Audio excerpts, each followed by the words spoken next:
This is the AGZ Nightly Rest and Restore here. This is the chocolate flavor. This is one of the packets right here. The directions are take 1 stick, 90 minutes before bedtime, put in about 4 to 6 ounces of hot or cold water. Blend, drink, and relax. So I'm going to mix it right here. I'm going to use about a half a bottle of water. I'm just going to tear it right here like this. Tear is nice and easy. You don't need any scissors or anything. And then I have used these 2 times already. I used the chocolate mint and the berry. Phenomenal taste, really good. But if you could pour it in the glass first before you put the liquid in there, you're going to be better off doing that. You can see this comes out nice and easy right here.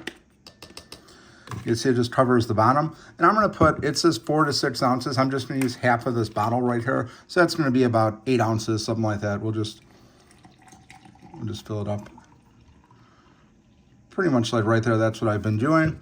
And I'm just going to use this milk frother. You can just use a spoon if you have to, but this milk frother just does a really good job and just mixes really good. If you're familiar with the Athletic Greens products, they do a really great job. It mixes really good.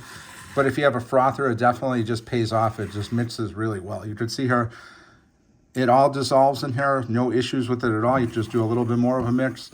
You could put some ice in here. You could use hot water, whatever you're comfortable doing. But it has a really good taste to it. It doesn't have any like bad flavors or anything like that. So this is it here. It's the AGZ Sleep Restore. Highly recommend checking this out.